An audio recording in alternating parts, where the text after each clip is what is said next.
کیا جن اداروں میں بچوں کا قیام نہیں ہے، صرف دن میں تعلیم ہوتی ہے، کیا ان کو زکوٰۃ دے سکتے ہیں یا نہیں؟ تو جواب یہ ہے کہ ایسے ادارے اگر ہم آپ سے زکوٰۃ وصول کریں گے تو پہلے وہ یہ بتانے چاہیے کہ وہ زکوٰۃ کہاں خرچ کریں گے۔ جب تک یہ طے نہ ہو جائے کہ زکوٰۃ کہاں خرچ کریں گے تب تک ان کو زکوٰۃ نہیں دینی چاہیے۔ جن اداروں میں بچے قیام نہیں کرتے ہیں، اس کے معنی ہے کہ ان اداروں میں صرف دو ضرورتیں ہیں، ایک ہے وہ جگہ جہاں بچوں کو پڑھایا جائے، اور ایک ہے وہ استاد جو پڑھا رہا ہے اس کی تنخواہ۔ تو جگہ کا انتظام اور تنخواہ کا انتظام، ان دونوں جگہوں کے لیے تو زکوٰۃ کی رقم خرچ ہو ہی نہیں سکتی۔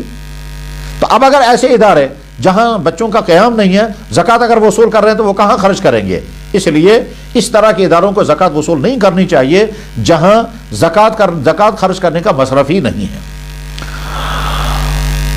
محمد جعفر صاحب فتح قادر سری نگر سے سوال کرتے ہیں، مرد چاندی کی انگوٹھی لگا سکتے ہیں یا نہیں؟ اگر ہاں تو کتنے گرام چاندی ہونی چاہیے؟ جواب یہ ہے کہ اللہ کے نبی علیہ الصلوۃ والسلام نے چاندی کی انگوٹھی استعمال فرمائی ہے، اور اس چاندی کی انگوٹھی میں آپ کی مبارک مہر بھی تھی، اور اس مہر میں نقش تھا محمد الرسول اللہ صلی اللہ علیہ وسلم۔ لہذا چاندی کی انگوٹھی استعمال کرنے مرد کے لیے جائز ہے، اور اس کا چاندی کا وزن ہوگا 4 ماشا، اور 4 ماشے کے وزن کے بقدر چاندی کی انگوٹھی مرد کے لیے استعمال کرنے کی اجازت ہے۔ اگلا سوال ہے، اگر کسی شخص پر زکوٰۃ اور صدقہ فطر واجب نہیں ہے لیکن وہ پھر بھی ادا کرے تو اس میں حرج تو نہیں ہے؟ جواب اس کا یہ ہے کہ حرج کا تو سوال ہی نہیں ہے، اس کو تو بہت زیادہ اجر و ثواب ہوگا، بہت ہی زیادہ، اس لیے کہ گویا اس بندے پر زکوٰۃ لازم نہیں ہے پھر بھی وہ زکوٰۃ دے رہا ہے، اس پر صدقہ فطر لازم نہیں ہے پھر وہ ادا کر رہا ہے، تو یہ تو اعلیٰ درجے کا صدقہ دینے والا انسان ہے، اور اس کو اور زیادہ ثواب ملے گا، بلکہ یہ ان بندوں میں سے ہوگا کہ جو بندے خود مفلوق الحال ہونے کے باوجود دوسروں پر خرچ کرنے والے ہیں، یؤثرون علی انفسہم ولو کان بہم خصاصہ، جو حضرات صحابہ کرام کی صفت بیان کی گئی کہ صحابہ کرام انصار مدینہ، ان کی خوبی ایک یہ ہے کہ خود بھوکے رہتے ہیں اور دوسروں کو کھلاتے ہیں، خود ضرورت مند ہونے کے باوجود دوسروں کی ضرورت پوری کرتے ہیں۔ تو جو شخص خود زکوٰۃ و صدقات کا مستحق ہو اور اس پر لازم نہ ہو پھر بھی اگر وہ دیتا ہے تو بہت زیادہ اجر ثواب کو مستحق ہوگا، اور بلکہ امید یہ ہے کہ زکوٰۃ و صدقات کا مستحق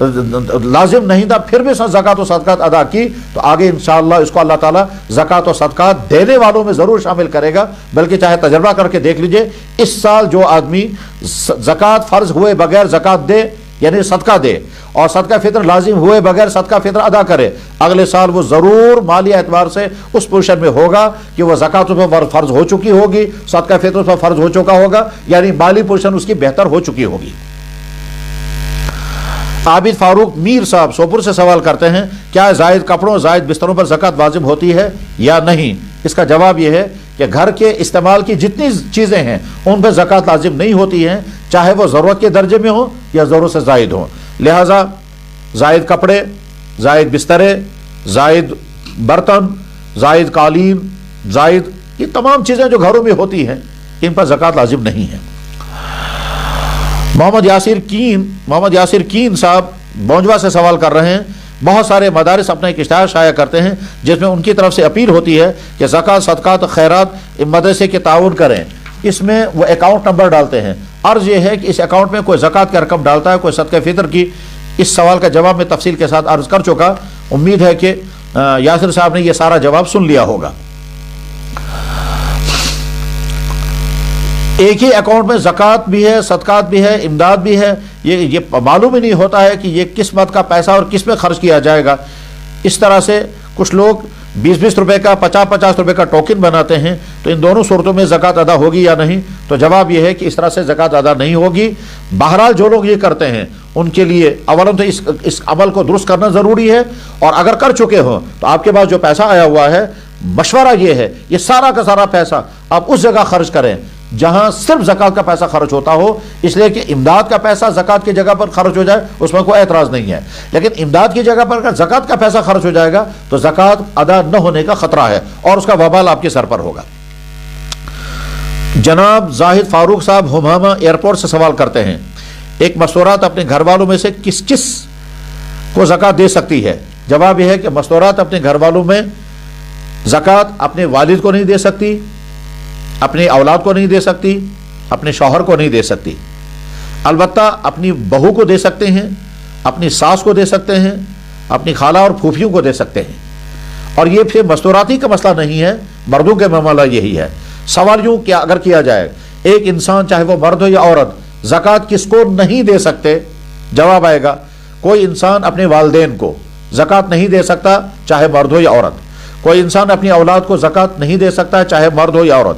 کوئی انسان اپنے شریک زندگی چاہے شوہر ہو چاہے بیوی اس کو زکوٰۃ نہیں دے سکتے۔ اسی طرح سے کوئی انسان کسی سید زادے کو زکوٰۃ نہیں دے سکتے، اور اسی طرح سے کسی مالدار کو زکوٰۃ نہیں دے سکتے۔ اب ان کے علاوہ مثلا اپنے بھائی اپنی بہن کو دینے والا مرد ہو یا عورت، اسی طرح سے اپنے ساس اپنی بہو کو زکوٰۃ دے سکتے ہیں، کیونکہ یہ اس جماعت میں سے نہیں ہے جن کو زکوٰۃ دینا منع ہے۔ مسورات کے لیے بھی یہ حکم ہے، مردوں کے لیے بھی حکم ہے۔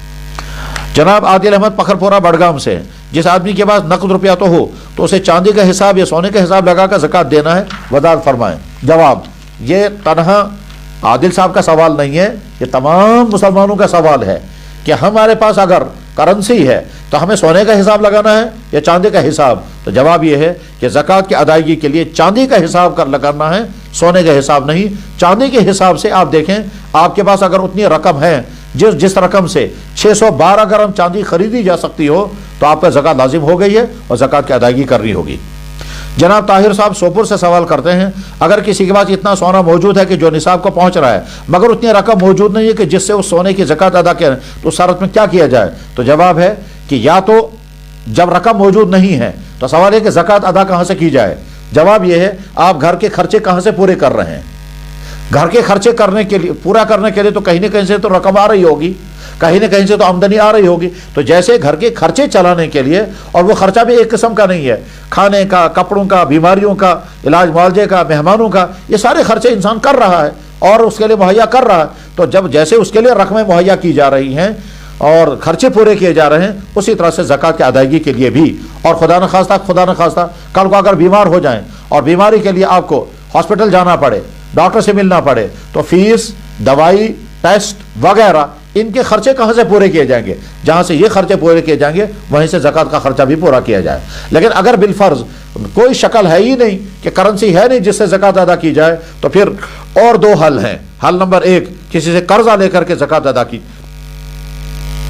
تاکہ آگے چل کر جب آپ کے پاس آمدنی آئے گی تو آپ زکوٰۃ ادا کریں۔ لیکن اگر قرضہ لے کر زکوٰۃ ادا نہیں کر سکتے تو اسی سونے میں سے کوئی چیز توڑ دی جائے اور اس سے زکوٰۃ ادا کی جائے، مگر بہرحال زکوٰۃ ادا کرنا لازم ہوگا۔ یہ عذر کہ صاحب ہمارے پاس کرنسی نہیں ہے مگر سونا چاندی اتنا ہے جس پر زکوٰۃ لازم ہوتی ہے، تو ہم زکوٰۃ معاف تو نہیں ہو سکتی، زکوٰۃ لازم رہے گی اور وہ ادا کرنی ہوگی۔ اگلا سوال ہے، اگر کسی کے پاس فقط 2 تولہ سونا ہو کیا وہ زکوٰۃ کا مستحق ہے؟ دیکھنا یہ ہوگا کہ جس آدمی کے پاس صرف 2 تولہ سونا ہے، اس کے علاوہ اس کے پاس کچھ اور ہے یا نہیں۔ اگر اس کے علاوہ اس کے پاس اور کچھ بھی نہیں، نہ کرنسی ہے نہ چاندی ہے، اور اس کو زکوٰۃ دی جائے گی تو زکوٰۃ ادا ہو جائے گی۔ اگر کسی کے پاس 10 تولہ سونا ہو تو کس قیمت کا اعتبار کر کے زکوٰۃ دینی چاہیے؟ جدید سونے کی قیمت یا قدیم سونے کی قیمت؟ مزید جیولر سونے چاندی کی زکوٰۃ کس اعتبار سے ادا کریں گے؟ تو جواب اس کا یہ ہے کہ جس کے پاس 10 تولہ سونا ہے، ظاہر ہے 10 تولہ سونا اتنا سونا ہے جس پر زکوٰۃ لازم ہو رہی ہے، کیونکہ سونا جب 7.5 تولہ ہوتا ہے، اور آج کل 7.5 تولہ جو ہے وہ 87 گرام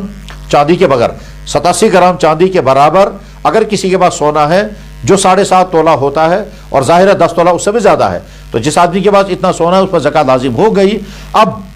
اس وقت جو بازار میں سونے کی ویلیو ہے، سونے کی جو مارکیٹ ریٹ ہے، اسی ریٹ کے مطابق اس کو سونے کی زکوٰۃ دینی ہوگی۔ اسی طرح سے جو زیورات ہیں، آپ کو معلوم ہے کہ زیورات جو بنائے جاتے ہیں تو ان کی ویلیو کچھ اور ہوتی ہے، اور جب زیورات بیچنے کے لیے جائیں گے تو ان کی قیمت جو ہے وہ گھٹ جاتی ہے۔ تو اس وقت ان زیورات کی جو قیمت فروخت ہے جو گھٹی ہوئی ہے، مثلا فرض کیجئے اگر کسی شخص نے ایک انگوٹھی بنوائی، کسی خاتون نے انگوٹھی بنوائی، اور یہ انگوٹھی مثلا فرض کیجئے 5,000 روپے کی بنی، اب جب یہی انگوٹھی بیچنے کے لیے جائیں گے تو ایسا ہو سکتا ہے کہ یہ انگوٹھی 4,500 ہی کی بکے یا 4,500 کی بکے۔ تو اب جب اس انگوٹھی کو زکوٰۃ میں شمار کریں گے تو 4,500 روپے شمار کریں گے، یعنی قیمت فروخت۔ اور قیمت فروخت چونکہ سونے کی کم ہوتی ہے، خاص طور پر زیورات کی، تو وہی قیمت معتبر ہوگی، قیمت خرید نہیں۔ اگلا سوال ہے، اگر کسی کے پاس فقط 2 تولہ سونا ہے تو کیا وہ زکوٰۃ کا مستحق ہے یا نہیں؟ جواب عرض کیا گیا۔ جناب محمد الطاف صاحب کپواڑہ سے سوال کرتے ہیں، کہتے ہیں میں ایک بنات کے مدرسے میں کام کرتا ہوں، ادارے میں 200 طالبات ہیں، ان میں 170 سے فیس لی جاتی ہے، باقی 30 طالبات سے فیس نہیں لی جاتی۔ ادارے میں قیام و طعام کا کوئی انتظام نہیں ہے۔ اب سوال یہ ہے کہ کیا ہم زکوٰۃ دے سکتے ہیں؟ اگر لے سکتے ہیں تو خرچ کرنے کی کیا صورت ہوگی؟ جواب یہ ہے کہ اگر آپ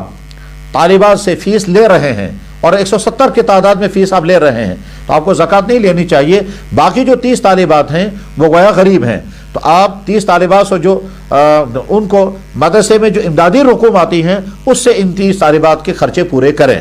لیکن اگر آپ نے زکوٰۃ کی رقم لی تو زکوٰۃ کی رقم لینے کے بعد پھر یہ زکوٰۃ کی رقم ان 30 طالبات جو غریب ہیں اور غریب ہونے کی وجہ سے آپ کی فیس ادا نہیں کر پا رہی ہیں، ان 30 طالبات پر یہ زکوٰۃ کی رقم آپ خرچ کر سکتے ہیں۔ تو یا تو زکوٰۃ آپ لیں ہی نہیں تاکہ آپ کو یہ سوال ہی پیدا نہ ہو، اور اگر آپ نے زکوٰۃ کی رقم لی تو پھر یہ زکوٰۃ کی رقم ان طالبات پر خرچ کی جانی چاہیے جو طالبات غربت کی بنا پر آپ کی فیس ادا نہیں کر سکتے ہیں، اور اس کے بعد پھر آپ ان طالبات کو منتھلی فیس دیتے رہیں۔ گویا 170 طالبات تو آپ کی فیس دے رہی ہیں اپنے گھر سے لا کر، اور یہ 30 غریب طالبات جو ہیں وہ آپ سے ہی زکوٰۃ کی رقم لے رہی ہیں، پھر وہ آپ کو فیس واپس دیں گی۔ جب وہ فیس واپس آپ کو دے دیں گی تو یہ جو فیس ان 30 طالبات کی طرف سے آپ کے پاس آ گئی، یہ 30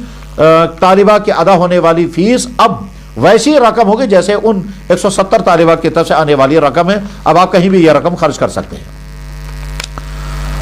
ہتلنگو سوپور سے وسیم نثار وانی صاحب سوال کرتے ہیں، عام ادارے یہاں زکوٰۃ و صدقات وغیرہ جمع کرتے ہیں، لیکن اداروں میں مالدار طلبہ بھی پڑھتے ہیں اور وہ کھاتے پیتے بھی ہیں، تو کیا صدقات و زکوٰۃ میں کوئی حرج تو نہیں ہے؟ جواب یہ ہے کہ جو طالب علم خود مالدار ہو یعنی اس پر زکوٰۃ لازم ہو اور مدرسے میں اس کو زکوٰۃ کھلائی جا رہی ہے، تو یہ مدرسے والوں کو سمجھنا ہوگا کہ وہ زکوٰۃ کی رقم وہاں استعمال کر رہے ہیں جہاں زکوٰۃ کی رقم خرچ کرنے کو ان کو اجازت نہیں تھی، اس لیے وہ اچھی طرح سے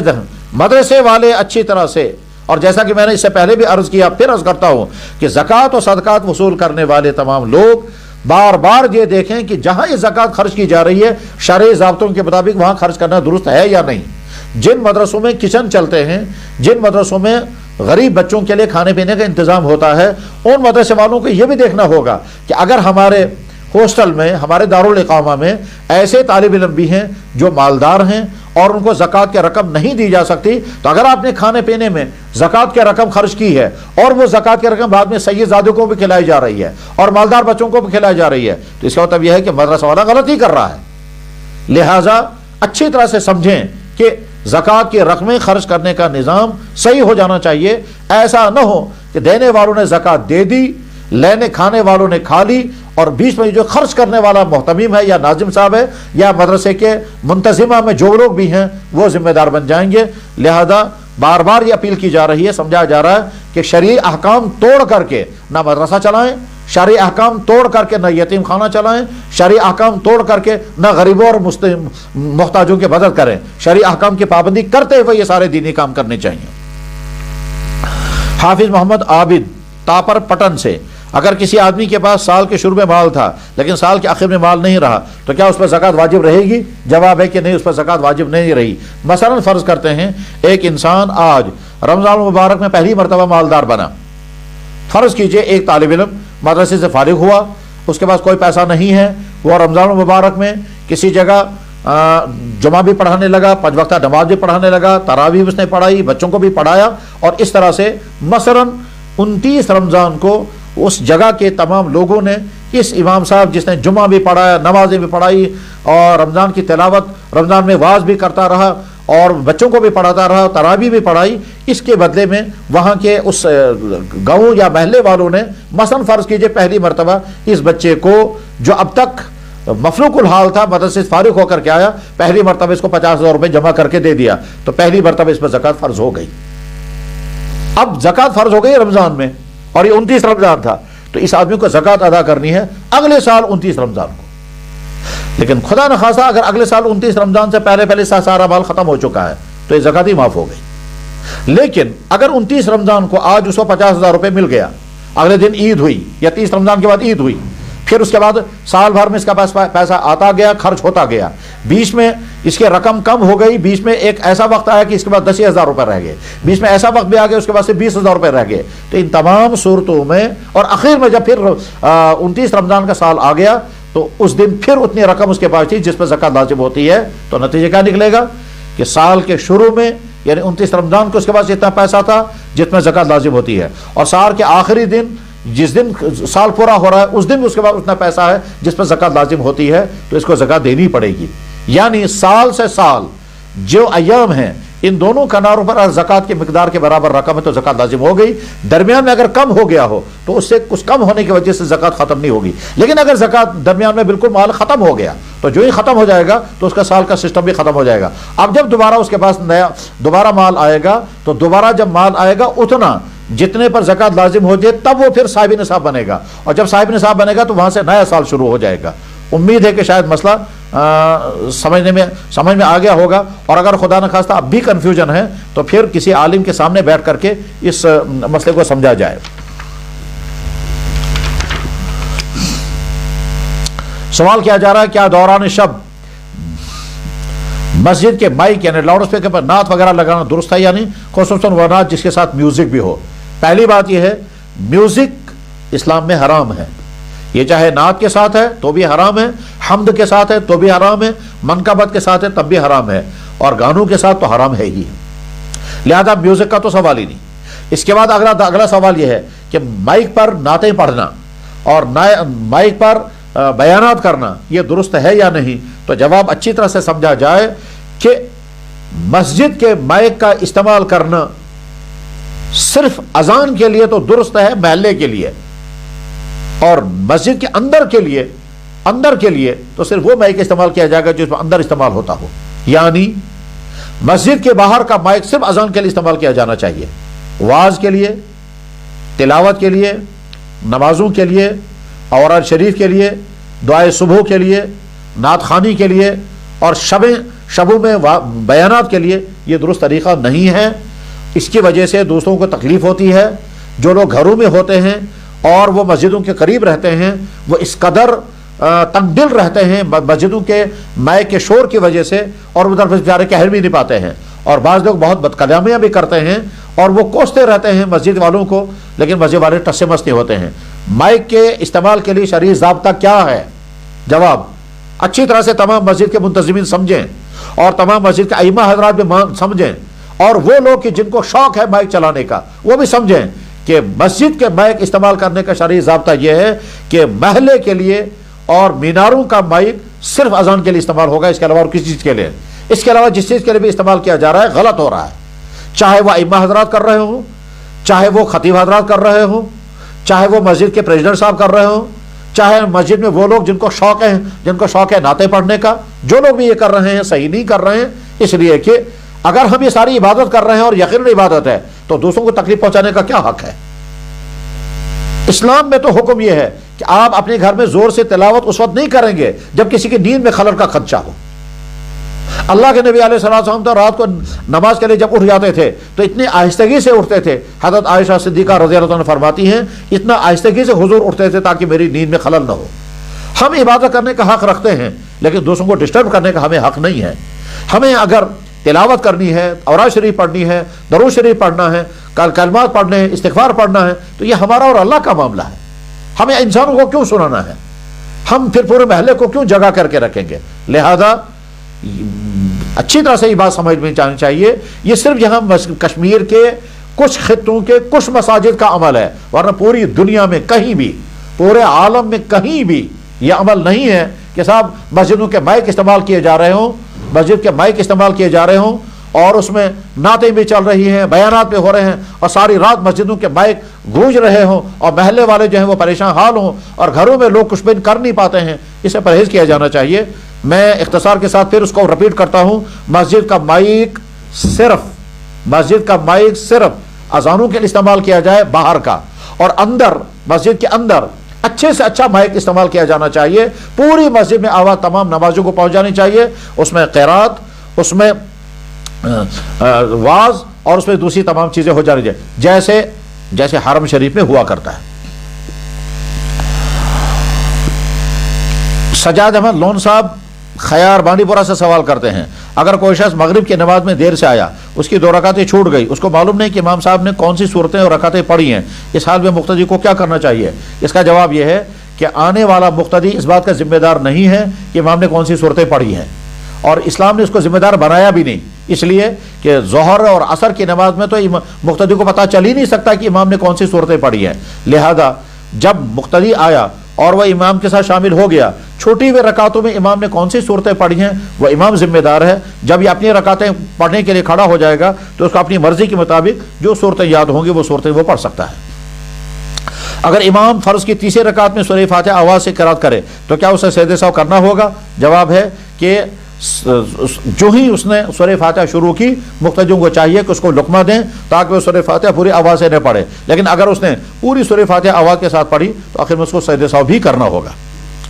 مدرسے صاحب بانڈی پورہ سے سوال کرتے ہیں، میں تسبیح پڑھتا ہوں، کیا میرا اس طرح تسبیح پڑھنا درست ہے جب میں چلتا ہوں، بیٹھتا ہوں، لیٹتا ہوں؟ تو جواب یہ ہے کہ بلا شبہ درست ہے، یقیناً درست ہے، چلتے ہوئے، بیٹھتے ہوئے، لیٹتے ہوئے تسبیح پڑھنا درست ہے۔ قرآن کریم میں اللہ تعالیٰ شانہ نے 2 جگہوں پہ ارشاد فرمایا ہے، ان فی اختلاف اللیل والنہار لآیات لأولی الالباب الذین یذکرون اللہ قیاما وقعودا وعلی جنوبہم، جو اللہ کا یاد کرتے ہیں کھڑے ہو کر، لیٹ کر، اپنے پہلو پر لیٹ کر، بیٹھ کر اور اپنے پہلو پہ لیٹ کر، لہذا کھڑے ہو کر تسبیح پڑھنا بھی درست، چلتے ہوئے تسبیح پڑھنا بھی درست، لیٹ کر تسبیح پڑھنا بھی درست۔ آخر جب ہم سونے کے لیے لیٹتے ہیں اس وقت جو بسترے پر لیٹ کر جو دعائیں پڑھتے ہیں وہ بھی تو لیٹ کر ہی پڑھی جاتی ہیں۔ اس کے بعد پھر اب سوال یہ ہے کہ تسبیح کرتے ہوئے دھیان ادھر ادھر چلا جاتا ہے۔ جواب یہ ہے کہ تسبیح کرتے ہوئے دھیان ادھر ادھر چلا جائے، اس کے باوجود بھی وہ تسبیح ہے، وہ کچھ اور نہیں ہے۔ البتہ دھیان کے ساتھ جب تسبیح کی جائے گی تو اس کے اثرات اور فائدے بہت زیادہ ہوں گے، اور اگر دھیان کے بغیر تسبیح کی جائے تو اس کے اثرات اتنے کم ہوں گے، لیکن تسبیح آپ کر سکتے ہیں اور کرتے رہیں۔ سری نگر کی ایک مسجد میں امام صاحب پڑھتے ہیں، یا شاہ ہمداں المدد، ظاہر مدد باطن مدد، کیا یہ پڑھنا صحیح ہے؟ کیا ایسے امام کے پیچھے نماز پڑھنی درست ہوگی؟ اس امام صاحب کو چاہیے پہلے ان کلمات کے معنی کسی بڑے جاننے والے عالم سے پوچھیں اور پھر اپنا عقیدہ بیان کریں، اور اپنا عقیدہ بیان کرنے کے بعد اپنی نیت بیان کریں، اس کے بعد اس کا فیصلہ ہوگا کہ یہ کلمات پڑھنا صحیح ہیں یا نہیں ہیں۔ الطاف حسین بونجوا سے سوال کرتے ہیں، قبرستان کی بعض قبریں ٹوٹ گئی ہیں، کیا ان میں مٹی ڈال کر برابر کر سکتے ہیں یا نہیں؟ جواب ہے کہ ہاں، ان قبروں میں مٹی ڈال کر ان قبروں کو برابر کیا جا سکتا ہے۔ اگر کوئی اپنی بیوی کو ماں کی گالی دے تو کیا اس کا نکاح ٹوٹ گیا؟ جواب یہ ہے کہ ماں کی گالی دینے سے نکاح ٹوٹتا تو نہیں ہے، لیکن یہ بدترین جرم ہے، بہت ہی بدترین جرم ہے کہ کوئی انسان اپنی بیوی کو ماں کی گالی دے، یعنی اپنی ساس کو برا بلا کہہ رہا ہے، اور ظاہر ہے یہ شخص بعد میں جب اپنی ساس کو برا بلا کہہ رہا ہے تو اس کو اس ساس کی طرف سے اور اپنی بیوی کی طرف سے کسی خیر کی امید نہیں رکھنی چاہیے۔ ظاہر سی بات ہے جب ہم کسی کو گالی دیں اور اس کے بعد پھر امید رکھیں گے کہ میرے ساتھ یہ وفا کرے گا، یہ کیسے ہو سکتا ہے؟ یاد رکھنا چاہیے دنیا میں کبھی کبھی عقل مند انسان بھی بیوقوفی کا کام کرتے ہیں۔ ان میں سے ایک یہ بھی ہے کہ کوئی انسان دوسرے کو گالی دے اور پھر امید رکھے کہ یہ میرے ساتھ وفا کرے گا، کوئی انسان دوسرے کو گالی دے اور پھر امید رکھے گا اس کے دل میں میری محبت رہے گی، کوئی انسان دوسرے کو دکھ پہنچائے پھر یہ خواب دیکھے گا کہ اس کے دل میں میری وقت ہو گیا، ایسا کبھی نہیں ہو سکتا۔ تو جو لوگ اپنی ساس کو برا بلا کہہ رہے ہیں وہ بدترین جرم کا شکار ہیں۔ اللہ کے نبی علیہ السلام نے ارشاد فرمایا، سباب المؤمن فسوق، یہ حدیث بخاری شریف میں ہے، کسی مسلمان کو گالی دینا فسق ہے، تو جو گالی دیتا ہے وہ اس نے فسق کا کام کیا، اس کو اپنی بیوی سے بھی معافی مانگنی ضروری ہے اور اپنی ساس سے بھی معافی مانگنا ضروری ہے۔ ماجد فیاض بانڈی پور سے سوال کرتے ہیں، کیا ہاف ٹی شرٹ میں نماز مکروہ ہوتی ہے؟ جواب ہے کیا بہت سارے علماء کا کہنا ہے کہ ہاف ٹی شرٹ میں نماز مکروہ ہوتی ہے، اور کچھ علماء کی رائے یہ ہے کہ نہیں، نماز ادا ہو جاتی ہے۔ لیکن بہرحال اگر کوئی انسان ایسے ہی کپڑے پہنے ہوئے ہاف ٹی شرٹ پہن کر کے مطلب آفس میں ہے، دکان پر ہے، اور اس کے سامنے آپشن 2 ہی ہیں، یا نماز چھوڑ دے گا یا اسی حال میں پڑھے گا، تو جواب آئے گا آپ اسی حال میں نماز ادا کریں۔ مسجد میں ٹوپیاں رکھنا، وہاں ٹوپیاں رکھ کر نماز پڑھنا درست ہے؟ جواب ہے کہ ہاں، مسجد میں ٹوپیاں رکھنا بھی درست ہے اور ان ٹوپی میں نماز پڑھنا بھی درست ہے، مگر وہ ٹوپیاں چند دنوں کے اندر اتنی میلی کچیلی ہو جاتی ہیں کہ بعد میں ان ٹوپیوں کے پہننے کے بعد نماز جوں کہ تو مکروہ رہتی ہے، اس لیے کہ جیسے ننگے سر نماز پڑھنا شریعت میں غیر اسلامی عمل ہے، اسی طرح سے گندے کپڑوں میں نماز پڑھنا بھی کوئی پسندیدہ عمل نہیں ہے۔ اللہ کے نبی اللہ تعالیٰ شانہ قرآن کریم میں فرماتے ہیں، یا بنی آدم خذوا زینتکم عند کل مسجد، اے بنی آدم جب تو نماز پڑھنے کے لیے جاؤ تو اچھے سے اچھا لباس پہن کر کے جاؤ، جیسے ہم شادیوں میں اچھا لباس پہن کر جاتے ہیں، جیسے فنکشنوں میں اچھا لباس پہن کر جاتے ہیں، جیسے ہم آفس دفتروں میں اچھا لباس پہن کر جاتے ہیں، ایسے اللہ کے سامنے بھی اچھا لباس پہن کر کے کھڑا ہونا چاہیے۔ تو اللہ فرما رہے ہیں کہ اے بنی آدم ہر سجدہ کرنے سے پہلے اچھا لباس پہنو، خذوا زینتکم عند کل مسجد. اور فقہ کی تمام کتابوں میں لکھا ہوا ہے کہ میلے کچیلے کپڑوں میں نماز پڑھنا مکروہ ہے. فی ثیاب البذیلۃ، ایسے کپڑے کے جو میلے کچیلے اور گندے ہوں ان کپڑوں میں نماز پڑھنا مکروہ ہے. اب جو مسجدوں میں ٹوپیاں رکھی جاتی ہیں کچھ دنوں تک تو وہ صاف شفاف رہیں گی، اس دن بعد وہ پھٹی ہوئی ہوتی ہیں، میلی کچیلی ہوتی ہیں، اس لیے کہ جن کو استعمال کرنے والے سارے ہوں اور صاف کرنے والا کوئی نہ ہو تو ظاہر ہے وہ تو میل کچیلی ہو ہی جائیں گی. اس طرح کی ٹوپے میں نماز پڑھنا، سر تو ڈھک جائے گا مگر کراہت برقرار رہے گی. ایک بات. دوسری بات یہ ہے، یہ کس قدر بے غیرتی کی بات ہے کہ انسان اپنے بدن کے غیر ضروری تقاضوں کو پورا کرنے کے لیے ہزاروں روپے خرچ کرتا ہے. مثلا ہم کبھی موزہ پہننے کی ضرورت نہیں ہے لیکن قیمتی موزے پہنیں گے. مثلا ہمیں بنیان پہننے کی ضرورت نہیں ہے لیکن بلا ضرورت کے بھی بنیان پہن لیتے ہیں. یا مثلا بہت سارے ہمارے بھائی سینکڑوں روپے کا ٹائی باندھتے ہیں حالانکہ وہ نہ کوئی ضرورت کی چیز ہے اور نہ کوئی فائدے کی چیز ہے، مگر یہی انسان کہتا ہے میرے پاس 2 روپے نہیں ہے جس سے میں اپنی ٹوپی خریدوں گا. تو اس لیے جب ہم اپنے ساری چیزوں کے لیے انتظامات کرتے ہیں تو اپنے ٹوپیوں کے لیے بھی انتظام کیا جانا چاہیے. اس لیے ٹوپی پہن کر یا امامہ باندھ کر کے نماز باندھنی چاہیے. اللہ کے نبی علیہ الصلوۃ والسلام نے ساری زندگی کبھی بھی کوئی نماز آپ نے ننگے سر نہیں پڑھائی. اللہ کے نبی علیہ الصلوۃ والسلام نے اپنی مسجد نبوی کے اندر ساری زندگی میں کبھی کوئی نماز ننگے سر نہیں پڑھی ہے. اچھی طرح سے جملہ سن لیں، اللہ کے نبی علیہ الصلوۃ والسلام نے اپنی ساری زندگی کبھی کوئی نماز ننگے سر نہیں پڑھائی ہے. اللہ کے نبی علیہ الصلوۃ والسلام نے اپنی ساری زندگی اپنی مسجد میں ایک نماز بھی ننگے سر نہیں پڑھی ہے. خلفائے راشدین کے عہد مبارک میں کسی ایک خلیفہ راشد نے بھی کوئی ایک نماز بھی ننگے سر نہیں پڑھائی ہے.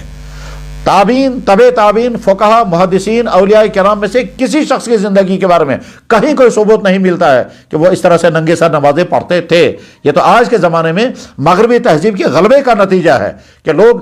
پوچھتے ہیں ٹوپی ہے بھی کہیں یا نہیں، ننگے سر. یعنی جو سوال یہ کیا جانا چاہیے کہ ننگے سر رہنا تو اسلام میں ہے ہی نہیں. اللہ کے نبی علیہ الصلوۃ والسلام تو کبھی بازار میں ننگے سر نہیں نکلے ہیں. غرض یہ کہ ننگے سر نمازیں نہیں پڑھی جانی چاہیے. البتہ جو نماز ننگے سر پڑھی گئی وہ ادا ہو گئی. یہ نہیں کہہ سکتے کہ جو نمازیں ننگے سر پڑھی گئی وہ ادا نہیں ہوئی. نمازیں ادا ہو جاتی ہیں مگر نماز تو کرتے کے بغیر بھی ادا ہو جائے گی. اگر کسی نے انڈر شرٹ پہن کر نماز پڑھی تو وہ بھی نماز ادا ہو جائے گی. مسئلہ ادا کرنے کا اگر ہوگا تو جواب آئے گا کہ ننگے سر جو نماز پڑھی جا رہی ہے وہ ادا ہو گئی. اور جب سوال کیا جائے گا نماز سر ڈھانک کر پڑھنی چاہیے یا ننگے سر، تو جواب آئے گا اللہ کے نبی علیہ السلام نے ساری زندگی جیسے نمازیں پڑھی. اور اللہ کے نبی کے بعد جو امت مسلمہ کے مقتدر طبقات ہیں، صحابہ، تابعین، تبع تابعین، فقہا، محدثین، متکلمین، اولیاء امت، یہ امت کے اہم طبقات ہیں. ان میں سے کسی نے کبھی بھی کوئی نماز ننگے سر کبھی نہیں پڑھی ہے اور نہ ان کا کبھی معمول رہا ہے. ویسے ہی ہم کو بھی اچھے سے اچھا انداز میں نماز پڑھنی چاہیے. اذان کے دوران قرآن کریم پڑھنا ٹھیک ہے یا غلط؟ جواب ہے اگر آپ پہلے سے تلاوت کر رہے ہیں اور ادھر سے اذان شروع ہو گئی تو آپ کے لیے دونوں اجازت ہے. آپ تلاوت بند کر کے اذان کا جواب دیں، یہ بھی جائز. اور اگر آپ اذان کا جواب نہیں دیں گے اور قرآن کریم کی تلاوت جاری رکھیں گے اس کی بھی اجازت ہے. دانتوں سے ناخن کاٹنا کیسا ہے جبکہ بعض لوگ اسے نحوست سمجھتے ہیں؟ جواب یہ ہے کہ دانتوں سے ناخن کاٹنا بہت بری حرکت ہے، بہت غیر تہذیبی کی بات ہے. نحوست ہے یا نہیں ہے لیکن بہرحال نہایت نامناسب بات ہے. اور اس میں ساتھ میں یہ بھی خرابی ہے کہ دانتوں کے نیچے جو میل ہے وہ انسان کے معدے کے لیے سخت ترین مضر ہے، بلکہ اس بات کا خدشہ ہے کہ یہ میل معدے پہ پہنچ کر کے خطرناک بیماریوں کا ذریعہ بھی بن سکتا ہے. اس لیے ایک مہذب انسان کبھی بھی دانتوں سے ناخن نہیں کاٹتا ہے. اور ساتھ میں یہ بھی ذہن میں رکھ لیں جب انسان دانتوں سے ناخن کاٹنے لگتا ہے تو اس کے بعد پھر اس کو بری عادت لگ جاتی ہے اور وہ پھر شعوری غیر شعوری طور پر دانتوں سے ناخن کاٹتا رہتا ہے، چباتا رہتا ہے، یہاں تک کہ انگلیوں کے اور انگوٹھوں کے ناخن آدمی ختم کر چکا ہوتا ہے اور یہ بری عادت بعد میں چھوڑتی نہیں ہے. لہذا دانتوں سے ناخن کاٹنے کا عمل ترک کر دینا چاہیے اور جو آدمی قابو نہیں کر پا رہا ہے اس کو اپنے ہاتھوں میں گلاوز لگا کر کے بند کر دینا چاہیے تاکہ یہ بری عادت چھوٹ جائے. کیا 13 سال کا حافظ قرآن اذان دے سکتا ہے؟ جواب ہے کہ ہاں، اس کی اذان درست ہے، اس کی اذان صحیح ہے. جب وہ حافظ قرآن ہے اور باشعور ہے تو اس کی اذان میں کوئی مذاکرہ نہیں ہے. کیا جو مولوی صاحب 3 وقت کی نماز جماعت سے ادا نہ کرتا ہو کیا اس کی امامت درست ہے یا نہیں؟ تو اس کا جواب دینے سے پہلے یہ سمجھنا جاننا ضروری ہے کہ جو 3 وقت کی نماز ادا نہیں کر پا رہے ہیں ان کے آزار کیا ہیں، وہ کن وجوہات کی بنا پر ایسا کر رہے ہیں۔ جب تک وہ عذر معلوم نہیں ہوگا تب تک اس بارے میں کچھ نہیں کہہ سکتے۔ باقی جو نمازیں وہ پڑھا رہے ہیں وہ نمازیں ان کا پڑھانا درست ہے، اور ان کے پیچھے جو نمازیں پڑھی جا رہی وہ درست ہیں۔ سوشل میڈیا استعمال کرتے ہوئے کبھی کبھار عورتوں کی تصویریں سامنے آ جاتی ہیں، تو کیا اسے روزہ متاثر ہوتا ہے؟ جواب ہے کہ روزہ متاثر تو نہیں، یعنی فاسد تو نہیں ہوتا ہے، لیکن اگر سوشل میڈیا میں ننگی خواتین ہوں، برہنہ انداز میں ہوں اور غیر شرعی ایکشنوں کے ساتھ ہوں تو اس کے نتیجے میں یقیناً روزے کا نقصان ہوتا ہے، یعنی آنکھ کا گناہ تو ہوتا ہی ہوتا ہے۔ اس لیے کوشش کی جانی چاہیے کہ جیسے زندہ سلامت عورت، نامحرم عورت کو دیکھنا غلط ہے، اسی طرح سے فوٹوؤں کو دیکھنا غلط ہے، اور اسی طرح سے سوشل میڈیا میں چاہے فیس بک، چاہے یوٹیوب، چاہے اور کوئی چینل ہوں، اور وہاں جو ننگی عورتیں آئیں گی اور فیشنی کپڑوں کے ساتھ آئیں گی، ان عورتوں کو دیکھنے سے بھی روزے کا بہت نقصان ہوتا ہے۔ لیکن نقصان ہونے کے معنی یہ نہیں کہ روزہ ٹوٹ گیا، روزہ سلامت ہے، مگر روزے کے اثرات ختم ہو جاتے ہیں۔ دراصل ایک روزہ تو ہے وہ کہ جس میں ہم نے کھانا پینا بند کر دیا اور روزہ ہو گیا، لیکن جو روزے کا بہت نچلا درجہ ہے، اصل روزہ یہ ہے کہ جیسے ہمارے کھانے پینے کا روزہ ویسے آنکھوں کا روزہ بھی ہونا چاہیے کہ ہم کوئی غیر شرعی چیز سے نہ دیکھیں، اس میں نامحرم عورتیں اور نامحرم فوٹو، اسی طرح سے سوشل میڈیا میں یا ٹی وی پر برہنہ خواتین، ان کو بھی نہیں دیکھا جانا چاہیے، یہ دونوں برابر کے جرم ہیں۔ اسی طرح سے سڑکوں پہ، دیواروں پر، دفتروں میں، دکانوں میں، کیلنڈرز میں لٹکی ہوئی عورتوں کے فوٹو وہ بھی گناہ ہے۔ اسی طرح یہ ہے وہ آنکھ کا گناہ جس سے بچنا ضروری ہے۔ کان کا گناہ ہے میوزک اور غیبتیں اور لعن طعن سننا، یہ بھی گناہ ہے۔ اسی طرح سے زبان کا گناہ ہے غیبت، لعن طعن، بد کلامی، گانے گانا، یہ سارا بکواس کرنا، گالیاں دینا، لڑائی جھگڑا کرنا، یہ زبان کے گناہ ہیں۔ اصل چیز یہ ہے کہ جیسے ہمارا پیٹ کھانے اور پانی کا محتاج ہے اور ہم کھانا پینا بند کر کے اپنے پیٹ کو امتحان میں ڈالتے ہیں اللہ کے حکم سے، اس کا نام روزہ، اسی طرح سے آنکھ کا کام دیکھنا ہے، اس کے لیے بھی روزہ، کان کا کام سننا ہے، اس کے لیے بھی روزہ، زبان کا کام بولنا ہے، اس کے لیے بھی روزہ، پاؤں کا کام چلنا ہے، اس کے لیے بھی روزہ ہے کہ غلط جگہوں کے لیے اس کو نہ چلائیں، ہاتھ کا کام روزہ ہے، ہاتھ کا کام پکڑنا اور دینا ہے، اس کے لیے بھی روزہ ہے، اس سے ہم غلط چیز ہاتھ میں نہ لیں، اس سے ہم غلط ہینڈ شیک نہ کریں، اس سے ہم حرام پیسہ نہ لیں، اس سے ہم حرام پیسہ نہ دیں، اس سے کسی کو تکلیف پہنچانے کا کوئی عمل نہ کریں، یہ ہاتھ کا روزہ ہے۔ اور دماغ کا کام سوچنا ہے تو دماغ سے غلط بات نہ سوچی جائے۔ جب انسان ان تمام اعضاء کو قابو میں رکھے گا تب ہوتا ہے حقیقی روزہ، اور اسی روزے کے بارے میں اللہ نے فرمایا الصوم لی وانا اجزی بہ، روزہ میرے لیے ہے اور میں اس کا اجر ادا کرتا ہوں۔ اور جناب رسول اکرم صلی اللہ علیہ وسلم کا مبارک ارشاد ہے، آپ نے فرمایا کم من صائم لیس له من صیام الا الظما، بہت سارے روزے دار ایسے ہیں جن کو ان کے روزے پہ سوائے بھوکا پیاسا رہنے کو کچھ نہیں ملتا ہے۔ اللہ ہم کو ایسا ہی روزہ نصیب فرمائے جس روزے کے نتیجے میں ہمارے اندر تقویٰ پیدا ہو، اور جب تقویٰ پیدا ہوگا تو پھر ہماری آنکھ غلط نہیں دیکھے گی، ہمارا کان غلط نہیں سنے گا، ہماری زبان سے غلط جملہ نہیں نکلے گا، اور ہم غلط راستوں سے چلنے سے پرہیز کریں گے، اور ہم اپنے لیے بھی رحمت بنیں گے اور دوسرے انسانوں کے لیے بھی رحمت بنیں گے۔ وآخر دعوانا ان الحمد للہ رب العالمین برحمتک یا ارحم الراحمین۔ السلام علیکم ورحمۃ اللہ وبرکاتہ۔ جن حضرات نے یہ سوالات بھیجے خاص طور پر ان کو، اور اس کے علاوہ جو حضرات بھی اس وقت اس سماعت سے فائدہ اٹھا رہے ہیں ان تمام کی خدمت میں بہت بہت سلام۔ اللہ تعالیٰ یہ رمضان المبارک آپ کے لیے ہدایت، آپ کے لیے، ہمارے لیے، سب کے لیے ہدایت، سلامتی، عافیت، صحت، عزت، ترقی، رفعت اور ہر طرح کی دنیا اور آخرت کی کامیابیوں کا ذریعہ بنائے۔ وآخر دعوانا الحمد للہ رب العالمین برحمتک یا ارحم الراحمین۔